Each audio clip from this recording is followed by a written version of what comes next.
Hi, it's an honor to be here. In July of 2014, I was home alone and watching SportsCenter. I remember the summer so clearly because it's when SportsCenter anchor Stuart Scott accepted the Jimmy V Award at the ESPYs. It's an award honoring someone overcoming obstacles with perseverance and great determination. Scott's obstacle being cancer. His acceptance speech would come to resonate in my life more profoundly than I could have ever imagined. The next few nights I rewatched his speech on YouTube, tears in a constant stream down my face. I was obsessed. The magnitude of his battle matched against the size of his spirit felt superhuman. Here was this man with true superpowers. There were many moments within his speech that are worthy of being unpacked, but one moment in particular stood out. In describing his relationship with cancer, he said, "You beat cancer by how you live, why you live, and the manner in which you live." Hearing that, I wept even harder. It was such a direct acknowledgement of his reality and a brief peek into what kind of character this man had. During these moments, I couldn't help but wonder, how is someone that strong? How does he get up there and fight with such grace and humanity? I told myself that if, God forbid, I was faced with such adversity, I could only hope to be as resilient and generous as him. Would I be able to crawl out of bed every day and be a decent human? Would something like cancer break me? 8 months later, and a stage 4 breast cancer diagnosis, and I answered my own questions. My journey with cancer was very similar to my journey with running. It was abrupt, unexpected, messy, irritating, and very sweaty. I ran my first half marathon in 2012 after my husband and I were married. I said to him, "I want to run a half marathon." And he looked at me and he said, "You know you have to run, right?" So that's when the running journey began. A few years later, at 34, I had no reason to believe I was sick.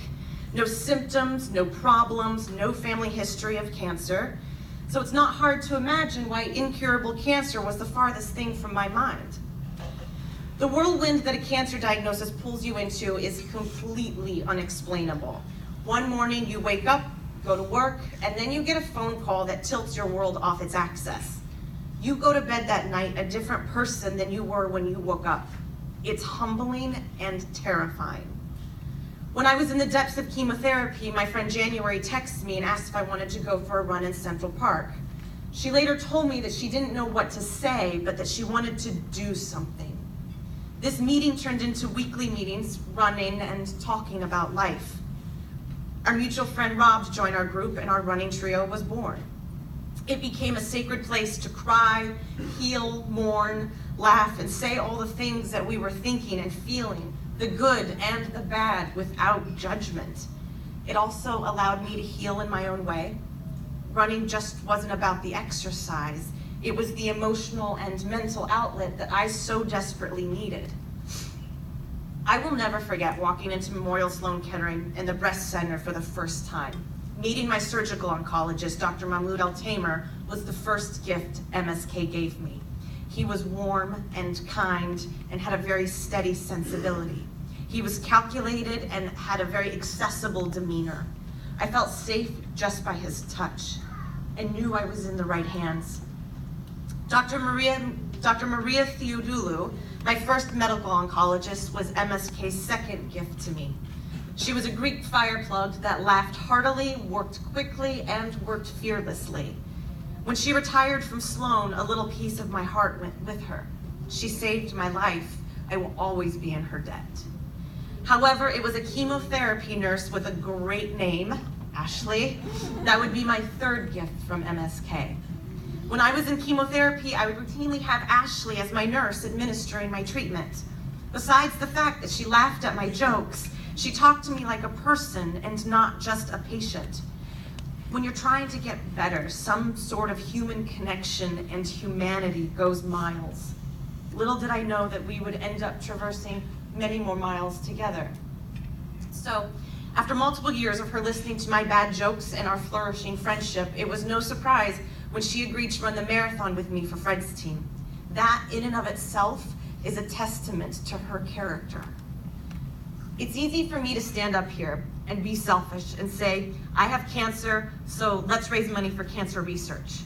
I do have a personal stake in this. But truthfully, I want there to be a cure for cancer, not just breast cancer, all cancer. I can imagine a world without cancer. I can imagine that there is a cure waiting to be discovered, percolating as we sit here. I believe that. Ultimately, I'm here to say and show that what this was all for is worth it. The blisters, the miles, the Harlem Hill repeats, the hot weather, humidity, and hot dogs at Coney Island, they were all part of the larger goal and plan. Raising money for cancer research isn't some untouchable, undeveloped idea. It's not this thing floating somewhere in the ether that can't be grasped. It's me. I'm the one who benefits by your work and your miles. The generations of survivors behind me will benefit from your work and your miles. The world is changing and science is advancing, and our Running for Fred's team gets to be a small part of pushing towards a cure. It's been an honor to train and run with Fred's team this year. Because of the treatment that I have received and continue to receive at Memorial Sloan Kettering, I have the privilege of running 26.2 godforsaken long-ass miles through the greatest city in the world. I am one of the many faces of stage 4 breast cancer. And while I may not ever be cured, I can beat cancer by how I live, why I live, and the manner in which I live. Thank you to Stuart Scott. Thank you to Memorial Sloan Kettering. Thank you to my cousin Kyle Warner, who flew in from Cincinnati to run with me, and my friend John Patrick Hayden, who's running with me tomorrow. Thank you to my husband Josh. Thank you to my running tribe, and my deepest thanks to Fred's team. Let's do it again next year. And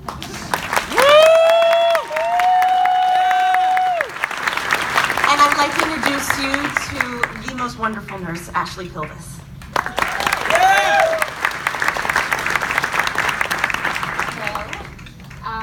So at MSK, it's an honor and a real privilege for me to be a chemo infusion nurse, which I am at the breast center.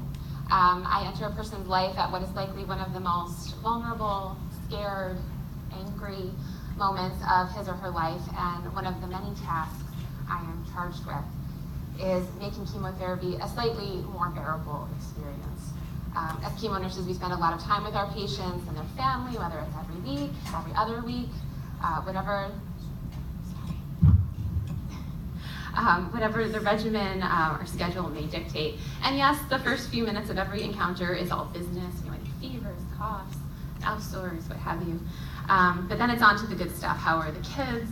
How was Halloween? Where is your husband that's always with you? What's wrong? What's going on? We become family. And as Coach Jeff said earlier, we don't get to choose who our family is, but we do get to choose who our friends are. And friends are the family we choose. And I can count on one hand the number of people who have entered my life first as patients and then become friends, and none more so than Ashley. I remember meeting Ashley for the first time along with her husband Josh, and immediately finding them to be warm, funny, smart, and kind people. Ashley and I very quickly bonded over our shared theme, what our latest workout was at CrossFit. I was amazed and inspired by her positive outlook and attitude. Here she was, not much older than myself, diagnosed with stage 4 breast cancer, and still smiling, working, running, and lifting barbells, all while on weekly chemotherapy. Should I ever find myself in her position, I hope to be half as resilient. And yet what I love about Ashley even more is her honesty. She is one of the very few people who will post an unflattering picture of herself on social media, as you all saw in the video. Because one, she doesn't take herself too seriously, but also two, because she acknowledges the days when she doesn't feel like smiling, when she's sad, when cancer just plain sucks. As friends, caregivers, even as a nurse, there are times when we don't know what to say to make the situation better. And when you don't know what to say, you do. For Ashley and I, the do is to run the New York City Marathon with Fred's team. I ran the marathon last year for the first time with Fred's team as a bit of a bucket list item. A fellow nurse had asked me to run with her, and although I've run nearly a dozen half marathons, 26.2 had always felt out of reach. When I told Ashley that I was running the marathon last year, I remember her coming in a few weeks later for her next treatment and saying, "I'm running the marathon too. I've always wanted to do it, and you inspired me to sign up." She took my breath away, and suddenly 26.2 didn't seem so hard. How could I possibly have inspired her? Shouldn't it be the other way around? So this year, when I was on the fence about running again, could my body handle the training? Would my husband tolerate the early Saturday alarm clocks? All it took was for Ashley to ask me to run with her, and the answer was an instantaneous yes. As a nurse at MSK, I can see directly on a day-to-day basis what raising money for Fred's team means. We have patients on phase 1 and phase 2 research protocols on my unit, testing medications so early in the development phase, they have names that are just a mashup of numbers and letters.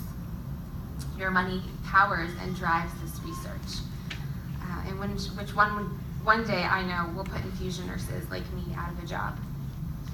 It will take time, and we must be patient, but we have patience. That's why we're all marathoners and not sprinters.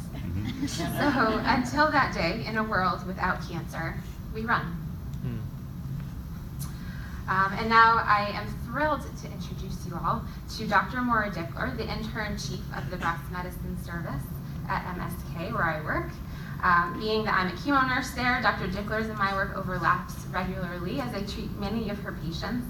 And while I typically know our oncologists best through email or phone, it's been a real pleasure meeting Dr. Dickler through our connection with Fred's team. So please join me now in welcoming Dr. Maura Dickler.